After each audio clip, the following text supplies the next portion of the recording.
Hi, welcome back to this video. In this video, we are actually doing something a little bit different. We are doing a refactoring of this code in Dojo, which is called the report expense report, and this is in Java. And we are going to turn this piece of code into something a little bit better, something that look more like this. Yeah. So let's see how we do that, and let's get started. So the first thing is by looking at this file is everything is obviously into this single file. There are free classes, there are no tests, and obviously what we want to do is do some refactoring because there is some complex logic in here. There is a couple of if-else condition. So the first thing we want to do is create our Java test, and this is obviously the first thing we are going to do. Now you can see if I click on go to test is actually connected together. So in our test we are just going to create an initial test to understand what is the current output, because this is not tested. First of all, we need to add the coverage. So we go and create a test that basically is going to call this expense report.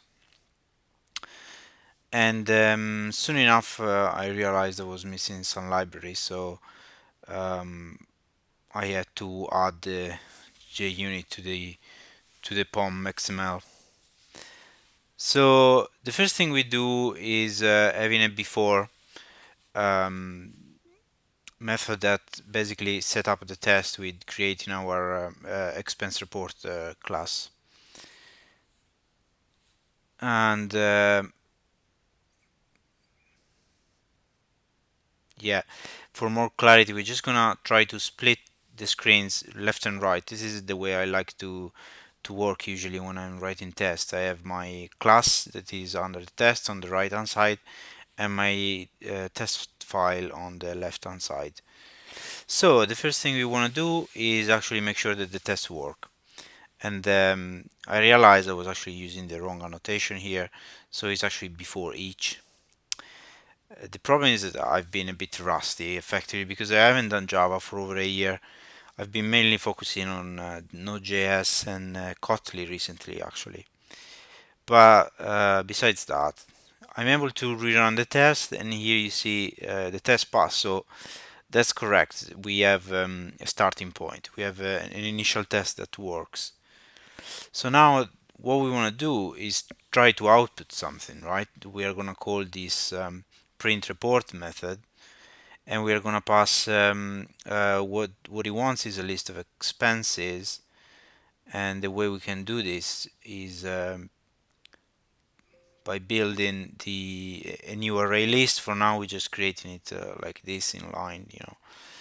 We create some one expense, and the way we create expenses, we can see we have to use a constructor by passing the type, which takes this enum type, and the amount.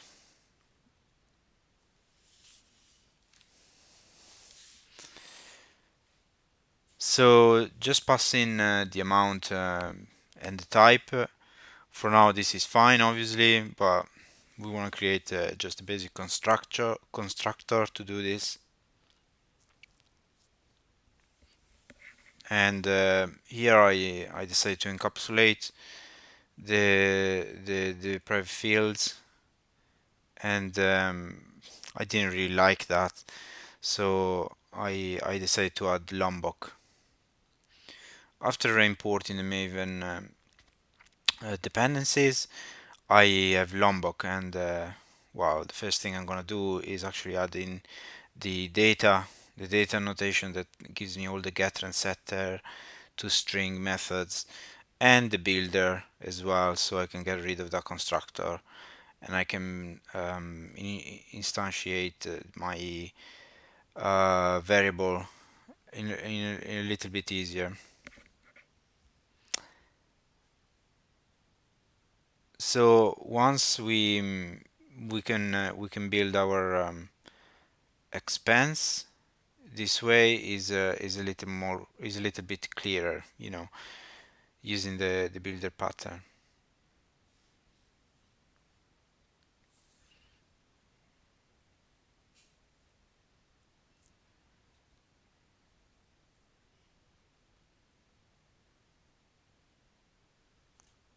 So the next step is just to rerun it, just to make sure that everything still works, and that is fine. But soon enough, I realized that I haven't got really. Um, okay, here there is an error. The error is that I made these fields private, so I'll just revert that change and try to compile again. So this time everything compiles and everything is fine. But the problem is that this print report is actually a void method. You can see here there is a bunch of system out print line. So is printing to the console all these outputs, and this is not really good. It's not really testable. So what we want to do first of all is change this void for a string, so we can actually return something. And the way I'm gonna return something is by using a string builder. So string builder is a really basic way to concatenate strings. So what I decided to do is using a string builder, replacing the print line method, and just add this string builder.append method wherever the system out print line occurs. So once I'm able to actually replace all these methods, I can then at the end return string builder dot to string. So finally we can actually test some outcome. But for now we don't even know what we're testing. We don't even know what this application is doing. We're just refactoring. So we want to understand what's the output. So let's run it and see what if this still works, which it does, and is great. And now we can actually call this something more meaningful. Okay, so we have this big long string, which looks like an HTML because we decided to print the HTML version. What I'm gonna do now, I think I'm just gonna create some resource file, like well, an expectation file. So we are gonna have this um, expectation for the dinner HTML report. So this is expected HTML dinner report, and we can paste the content in here. But actually, this doesn't quite make sense. This is HTML, so it might be just better call it an HTML file. So if we try and open this HTML, we try and have a look. Uh, what does this look like? Well, if we open it in the browser, we can see there is this basic HTML with some information in there, date, and then the amounts and so forth. So okay, now we can actually assert something. Well, first of all, let's try to see if the result is not null. It's not much of a use, but it's better than nothing at this stage. And actually we want to understand what are the other types. So we got breakfast, dinner, and car rental.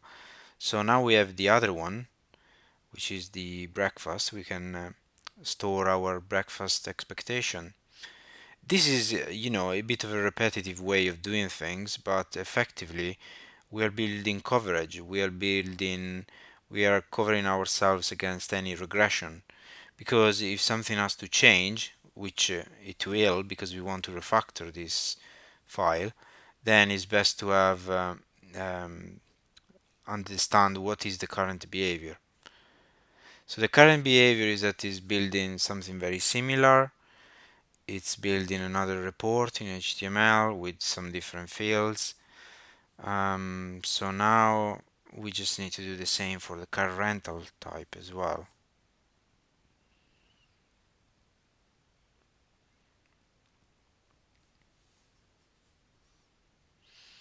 We, we may as well just try to clean up this a bit.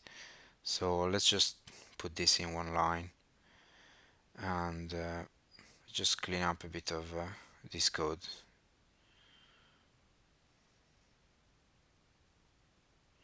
I keep forgetting putting these semicolons. I've been working on Kotlin for the last 6 months, and I keep forgetting these semicolons now. Right, so now we got the car rental. Let's try to see what we're dealing with again.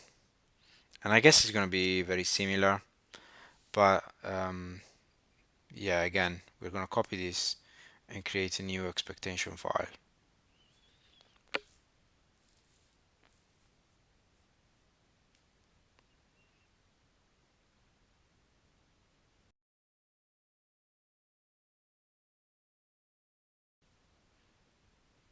Okay, so now obviously we are at the point where we realize that we have the report with the sort of dynamic logic in here, which is the date. This new date is going to be difficult to test because obviously every time we run the test, a new date is going to be generated. So we need a reliable way to control this logic. And the way we can do this, first of all, is by extracting this method to extracting the lots logic to a method that we're going to call getDate. So now we have our getDate method, and we can replace where we actually instantiate manually a date. Now, yeah, we have a central logic for this getDate, but it's not really good enough. I think the best way is probably to inject a dependency on the constructor level. So possibly the best thing we could do is try to create a new class and we'll call it date provider. And with this date provider, we are gonna have our date, our get date method. So if we make this public, um, now we just need to use this date provider, which means this becomes an external dependency for expense report. And the way we pass this dependency is by injecting it out on the constructor. So what we can do is have a constructor now that takes a date provider.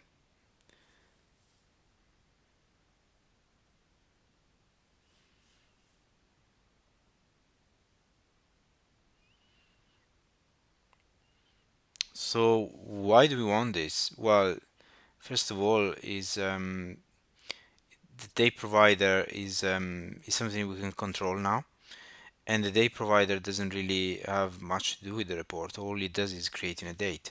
So it's nice to keep that separation of concern. So now in our test, obviously we need to instantiate the expense report with the date provider, and that's what we're gonna do. We're gonna create a mock date provider.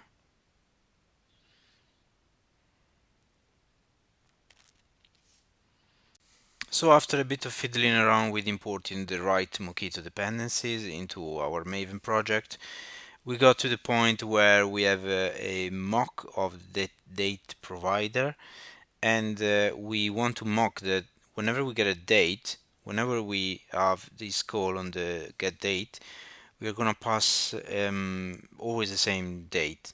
So what we can do, for example, is we are just testing that this works by passing instant.now,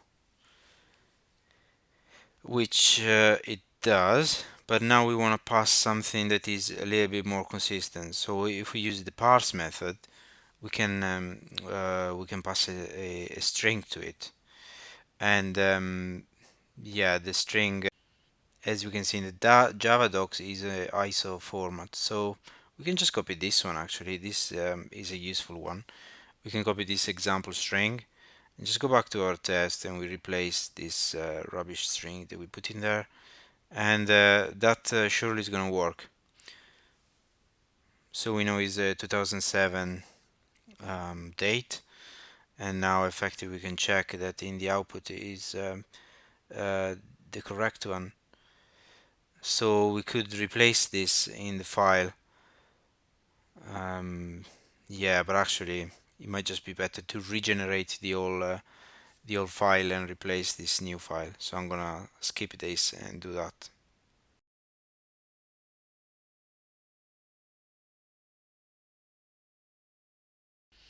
So finally, we are at the point where we can actually start doing proper tests. But what we need before we do that is just creating an utility class, sorry, an utility method that read our test files. So we want something called read file that takes a file name, and then that by using the files library, we can read the file at the current class path. So the way we do this is using this class to get the class path, get class, and we need to get the class loader,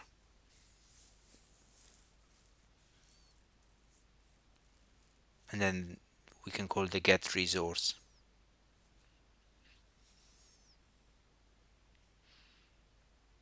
And finally we pass the file name, and also we want this to be using the UTF-8 format. So by doing this, um, actually we need to URI. So this is gonna throw an exception, but you know what? It doesn't really matter. We're gonna surround it with a try catch and put a multi catch in there where we handle both exceptions. And it doesn't really matter at this stage. We are just gonna print the stack trace. Yeah, and just tidy this up, and then obviously we should be ready to read our files. So we fixed the mistake. We need to read the string, and we can return an empty string in the case we have an exception. So here, what we're gonna do now, we can assert that the file for the expected file, which in this case we're gonna say the HTML breakfast report, that should match the result we are getting from the expense report.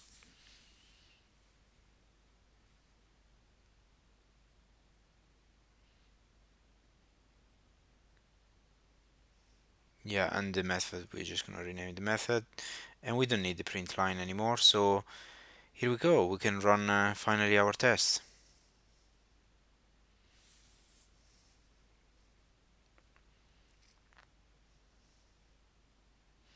So that's obviously good news. What we want to do is create this for the other ones, for dinner and for the other car rental option.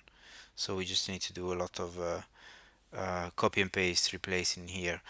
If this was Kotlin, for example, I would have used a for each loop, and I would have used a pair class, which I thought, you know, well, I don't import any extra libraries, so we're just gonna do a simple plain old school Java JUnit test just by copying and pasting essentially the same test for dinner, car rental, and breakfast, so that we have separate tests for each test case.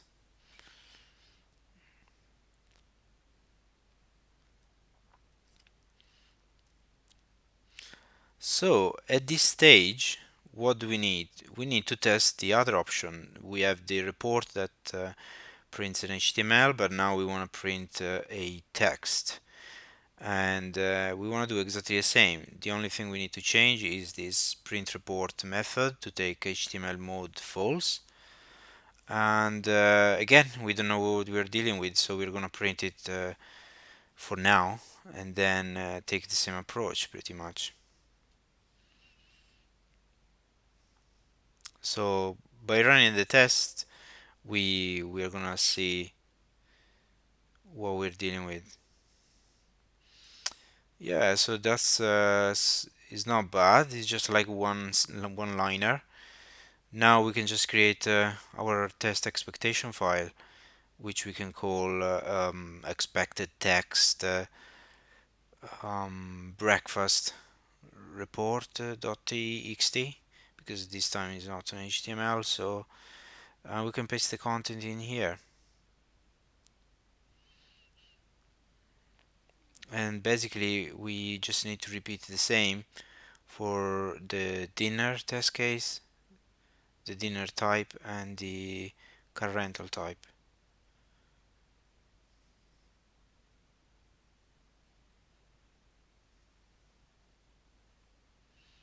So here we go. Obviously now I copy pasted the content, but what we can do, we can just create these. Um, well, first we need actually to output output the content. So we have the content.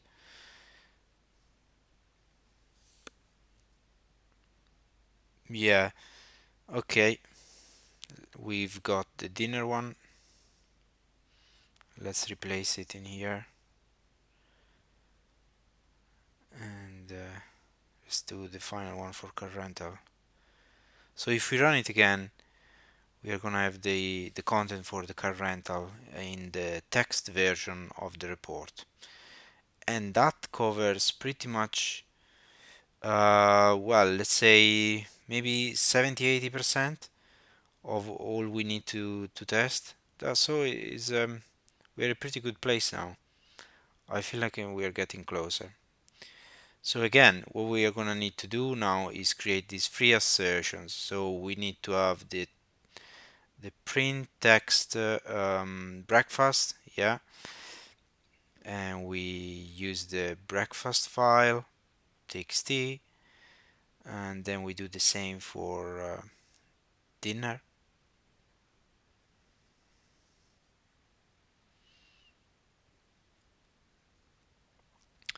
We pass the dinner report.txt, and finally the car rental.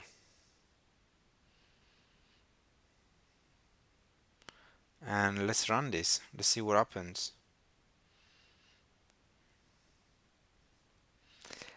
Right. Okay, yeah, we just passed the wrong file name.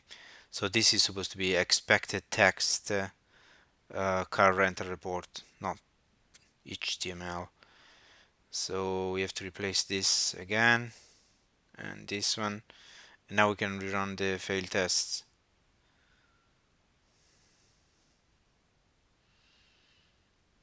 Nice, yeah, this is running.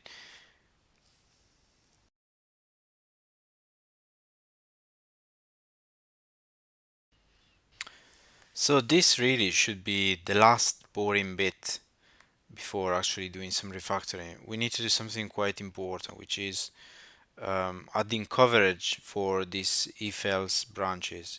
So this is conditional coverage. So far we had unit tests that were checking the basic HTML and text report. Also, we didn't even add uh, reports with more than one element. But first of all, I quite like to extract this condition when is sort of predicate in this case, like a Boolean expression, and just refactor into something more meaningful, which is called like is meal expense. Is this a meal type of expense? So if it's a dinner or breakfast, we consider this a meal type of expense, and we need to add a test for this. So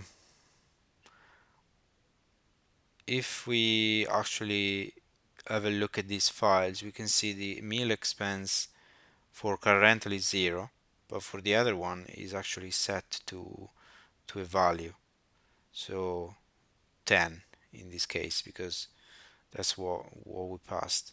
So meal expense is only going to be passed if it's breakfast or dinner, and in this case we kind of already covered this, so we don't need to worry about that bit of logic just yet.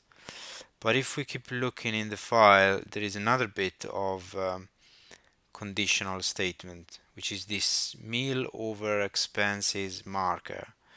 So what does that mean? It means something like, okay, if it's a dinner and the amount is over 5,000, then something happen.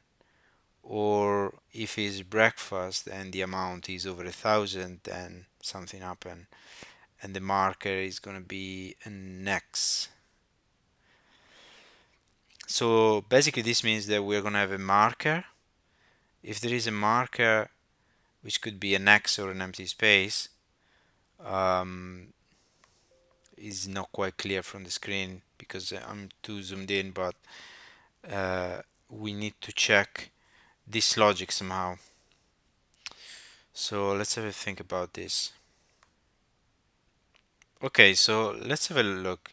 If I change this test to dinner amount 5001, what what we want to happen is that the the report is going to be something different. So obviously we call this expect test dinner over market report, and we don't even know what it looks like yet. But again, we're going to apply the same logic. We're going to print it out first and see what that looks like. It's a bit of a lazy approach, I admit, but especially when you're dealing with the legacy code, which is this is essentially a simulation of a legacy code, something that we don't fully understand.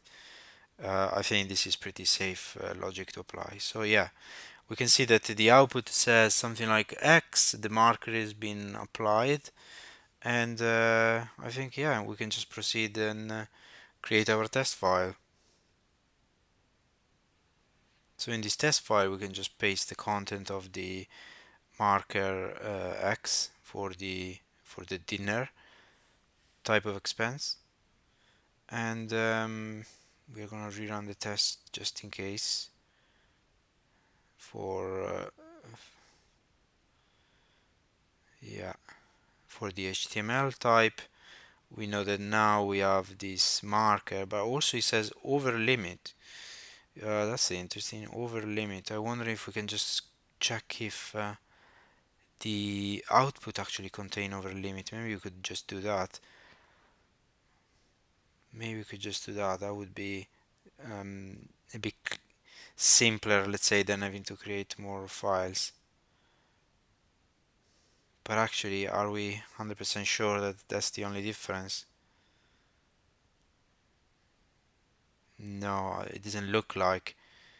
It looks like there is the X applied again somewhere else, so it would be a bit tricky to check for an X and for over limit.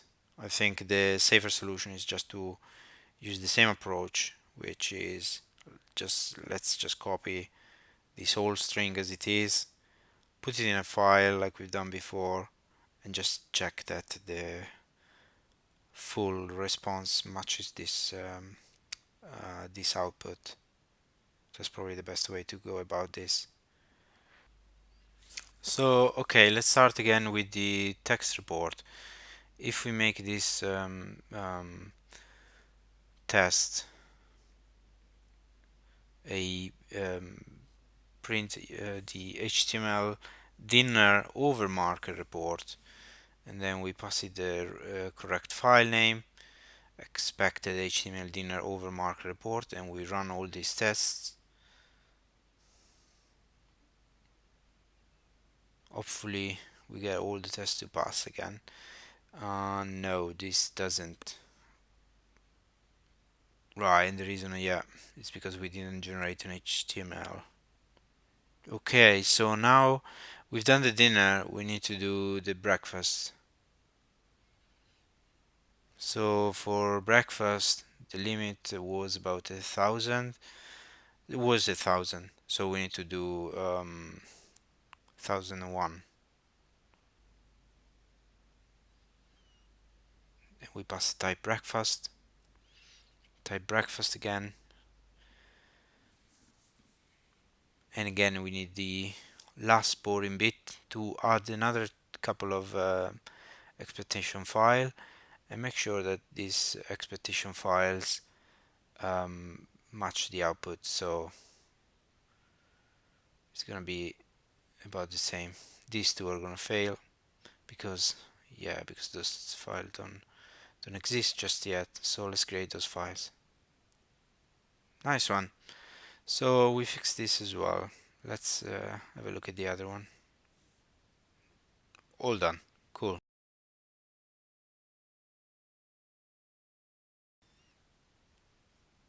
Finally, we can start doing some refactoring. Yeah.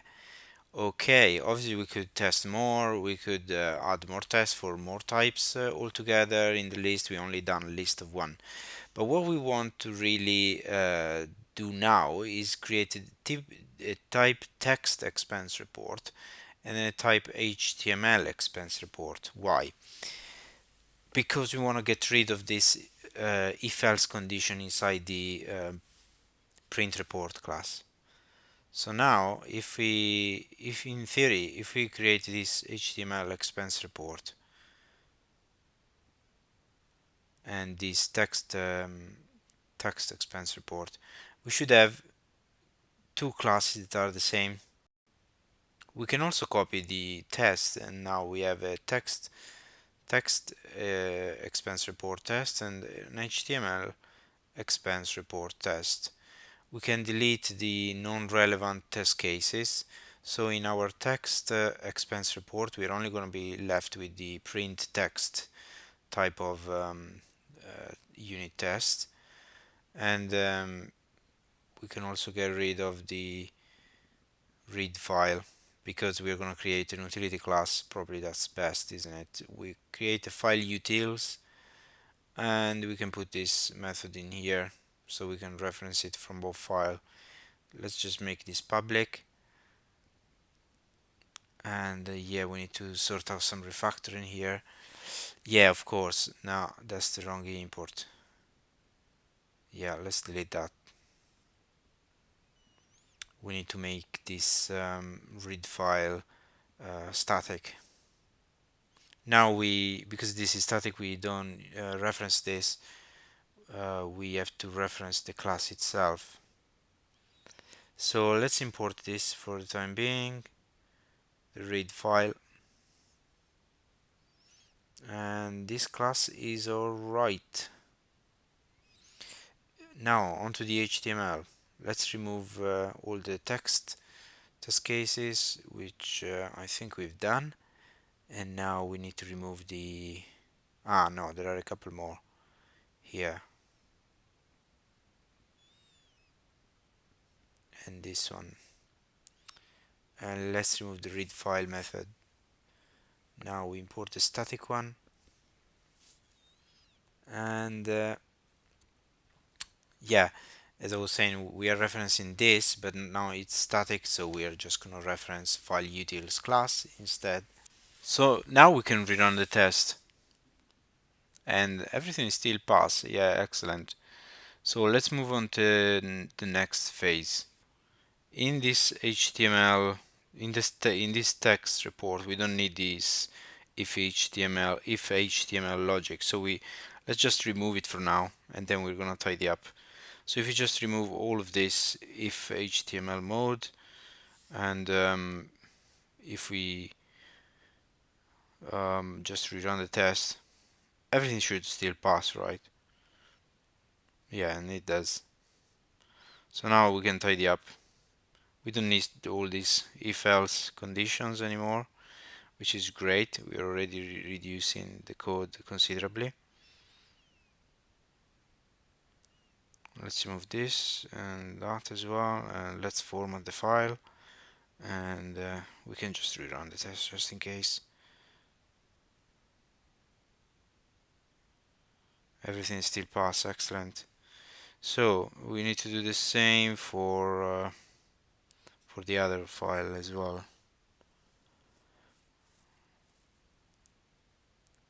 the HTML expense report. So in here, obviously, we are only want to keep the what happened inside the if HTML mode. So it's quite easy because we remove the else. For now, there is no else in here, and there is no else in here, so this should be fine. Let's run the test. So because the tests are fine, I think we can just do some cleanup now. We just remove these if conditions from everywhere in this file, and here as well. We don't need this if HTML mode, remove that as well. And let's format the file and rerun the test just in case still compile if there is a compile error.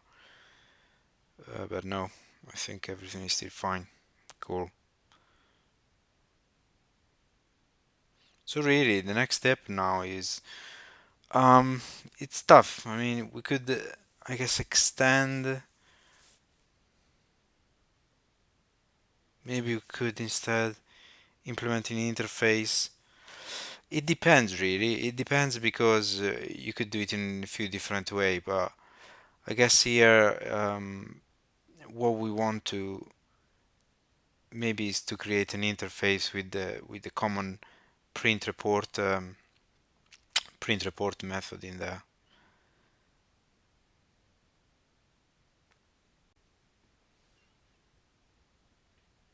So effectively now what we want to do as well, we can get rid of that HTML mode. We don't need it. That's the benefit of splitting into two different expense reports. We don't need to pass a boolean variable to say if it's true, do this, if it's not, do that. So we got rid of that variable, which is good. The next step obviously is to amend the test. In all the tests we need to remove that variable as well. And yeah, I'm still undecided. I haven't decided what should I do. Should I create an abstract class or should I create an interface? Yeah, so for now, let's just go with the interface for now, and then we'll think about it again later. What we want to do is just to declare that we have this public method, which does is called print report, and obviously we are overriding it now, and we have some compilation problems because our tests are still passing that true false variable, which we need to refactor. So this is great. Obviously we got rid of all this junk in here that we don't need anymore. So simply we have our expense report and we are calling print on it with a given array. I mean a list of expenses. So we got our list of expenses, and now let's have a look at what else is missing.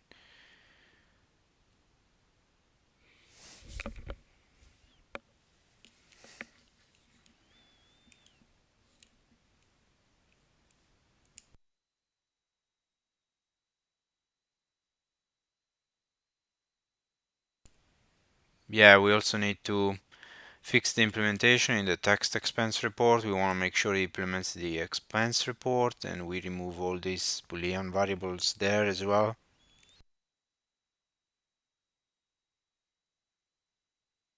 And if we run the test just to make sure that everything passes, that's a good checkpoint. Now we can start turning our attention onto these utility variables. So we have this common logic, and what we probably can do is try to extract it somewhere. We have this switch case as well. Let's have a look at the switch case first of all. So if you extract it and we call it get expense name, and then we try to work out what this switch is doing.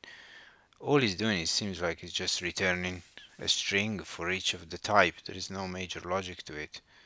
So really what we can do is just add that to the enum.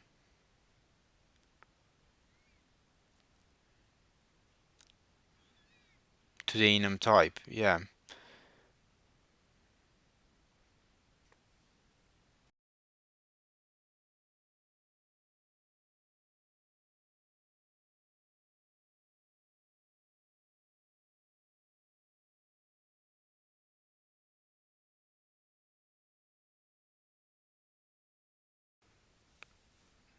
So now that we got this enum returning a string for for each of their type, we can just call effectively the expense.type.name. We don't need all this anymore, so we can just get rid of it and return expense type.name.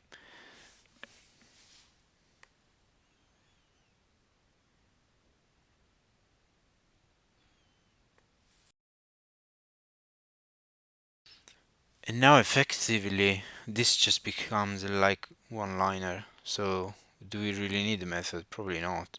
We can just get rid of this and we just return where we have expense.name, we can return expense.type.name and we get rid of this method.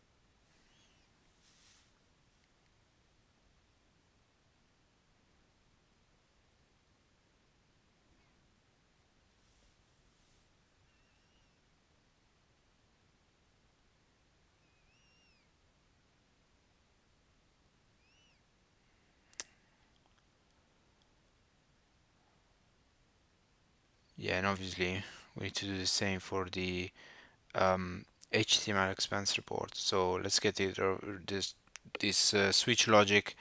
We use the expense.type.name in there as well. And yeah, that's looking a lot cleaner now. We still got this long condition, which probably we need to extract to a method as well.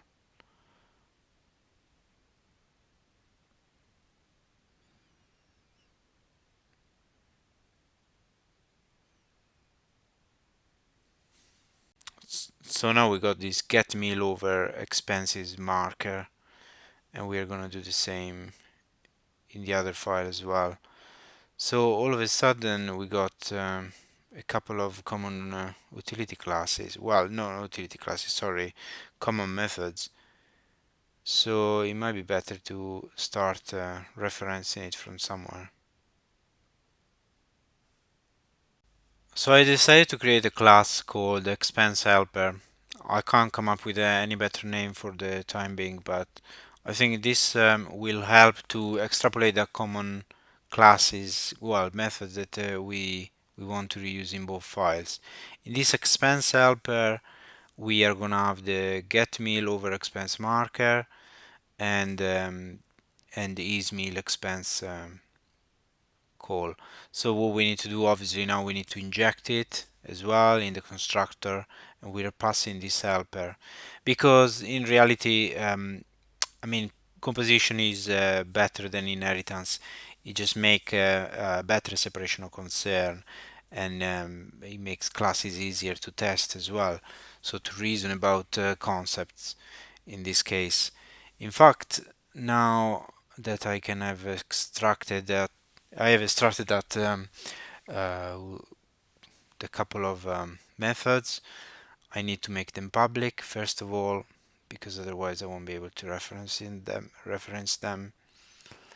And now, yeah, obviously in the test we also need to pass it, which in this case I think I'm just gonna go and pass the actual object. So I can create an expense helper. I'll just instantiate the new expense helper, and I'm gonna do the same for the HTML expense report. Just need to add it to the constructor there as well.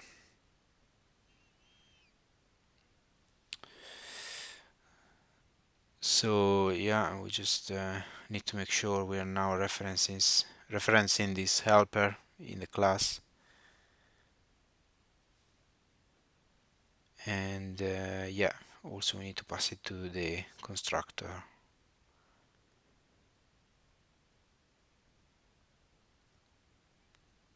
Expense helper, and amending the test to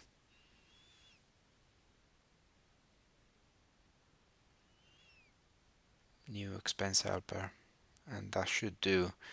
Yeah, let's rerun the test just in case.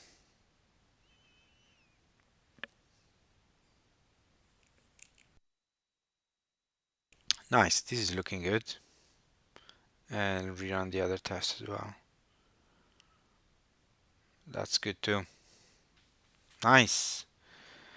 So as I was saying, because we extracted this to this own file, we can now test these two methods that actually we didn't test so far. So this is going to be really easy. We can create a test for each of these methods.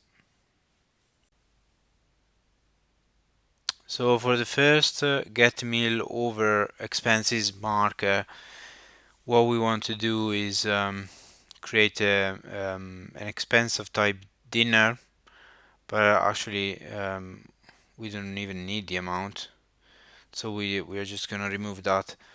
What we want to assert is that the dinner of 500, no, we do need the amount, yeah, so we need the amount of 500 to check that this is below the marker.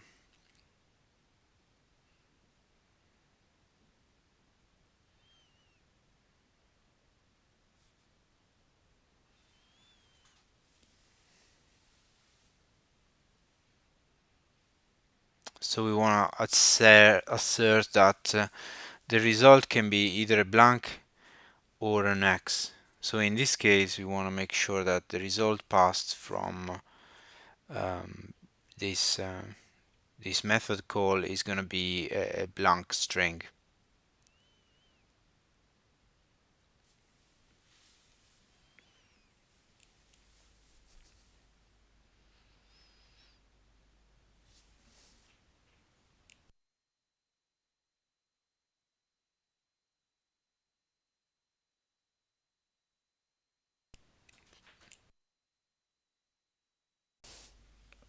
So yeah, if we can just rename the scenario, this is going to be the meal over the expense marker. We don't need it for dinner. What we can do, we just add it all the below marker scenario inside this unit test. So what we're gonna do, we're just gonna create the free types for breakfast, dinner, and car rental, and then we're just gonna assert that the string is gonna be empty for all of them.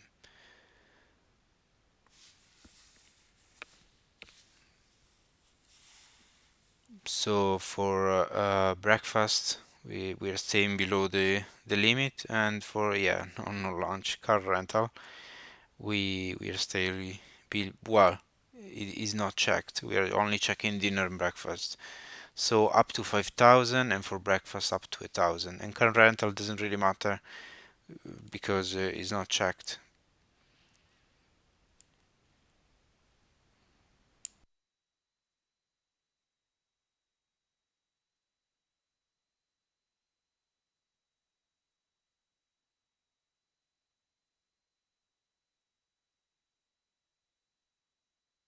So now what we need to do is obviously the opposite. We are going to create the above type of scenario. So we are going to go above by putting the amount of 5,001 and 1,001, and we can put any amount for car rental. It doesn't matter. 10,000. Yeah, let's do that. And obviously, yeah, the assertion is going to be that now we're going to receive an X instead of a blank space.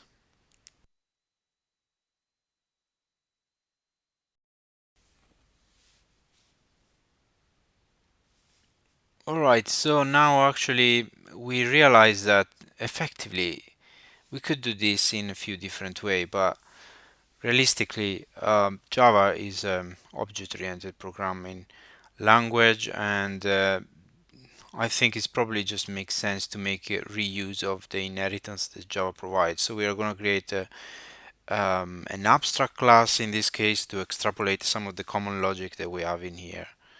So in here we realize that if we use an abstract class, we're just gonna implement that expense report. So we have our print report method, and now we just need to make this uh,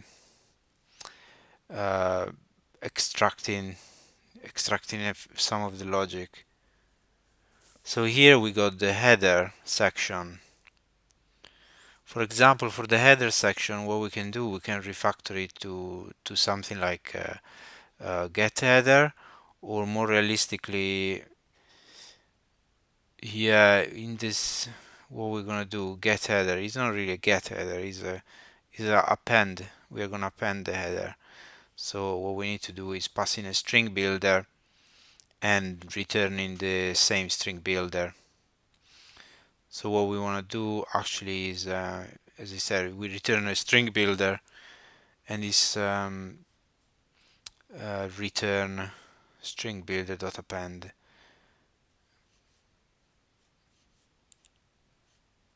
Append header makes more sense.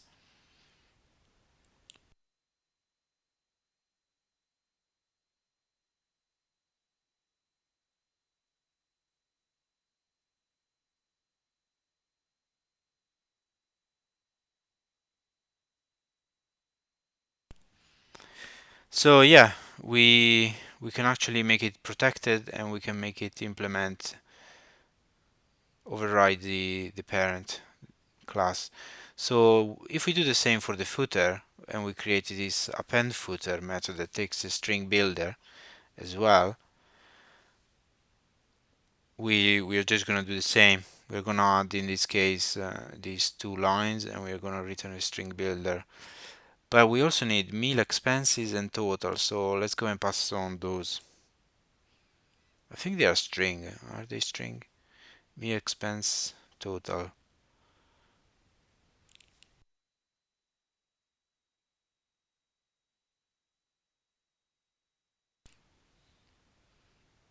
Yeah, no, they are not strings. Yeah, they're integer. So yeah, if you pass the int meal expenses and int total, int is a weird number. Probably we should have been using a big decimal, but I don't know if we will get to refactor that. For now, let's just carry on like this. So we've got this header and footer.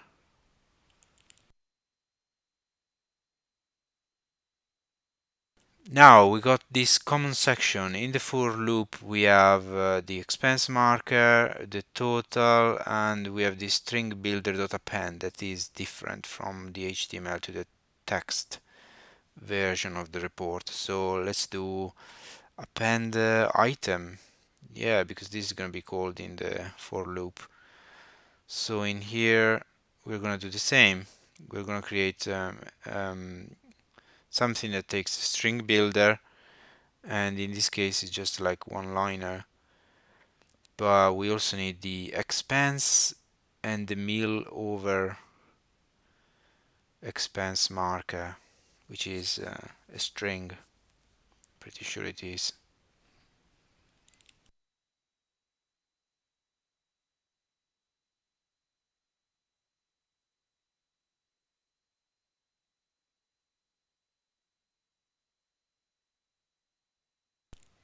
So yeah, now we make these three protected methods. We will just pull in the method in the parent abstract class, and we just need to do the same for the HTML expense report.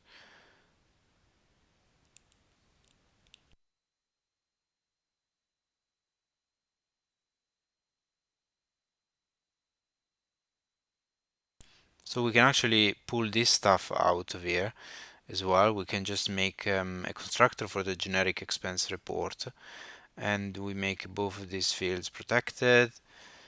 What's the problem now? Right, yeah, of course we need to call super on the constructor as the first thing. So this is looking a lot cleaner already. What we need to do is try to clean up the HTML expense report now, and then we can tackle the middle bit as well.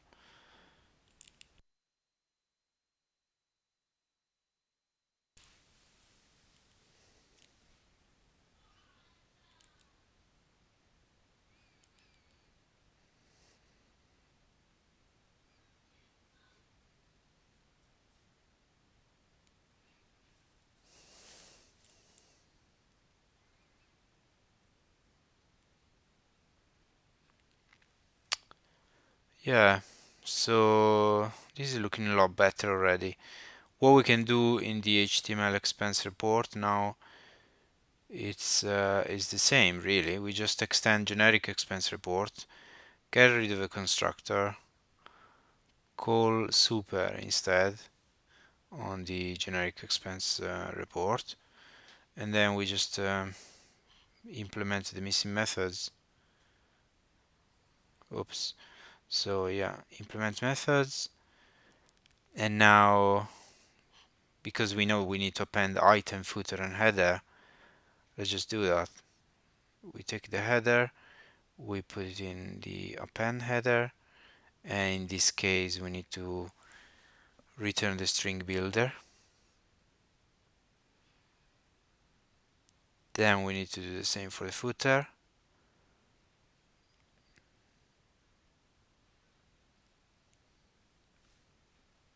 And finally for the item.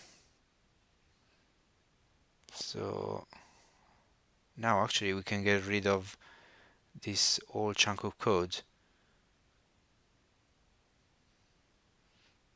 There we are. That's kind of our final product. Obviously we could go on a lot further, but this is a lot cleaner already, isn't it? This is kind of what we wanted to achieve. We got these two classes, HTML expense report and text expense report, and now this is all of a sudden is a lot more maintainable. That initial class didn't even have tests. Now, of course, we have this generic expense report class, which yeah, we can we can make sure that all the encapsulation is correct. And actually, we do need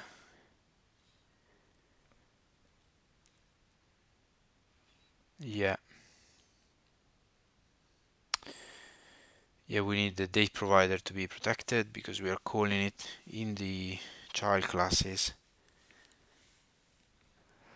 But yeah, this is a reasonable state. Obviously, we could go on for a lot more, but it's not bad. Let's run all the tests and just make sure that everything works.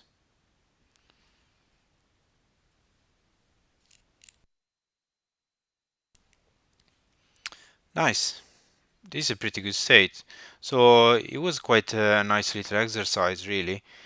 Now we actually can get rid of that implement. We don't need that interface anymore.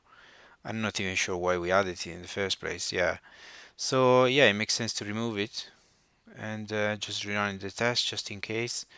But it's looking pretty good, the class is a lot more maintainable. We used the right type of encapsulation, the right type of separation of concern, and we can also make this final because obviously the print report is the central core that we don't want to be changed.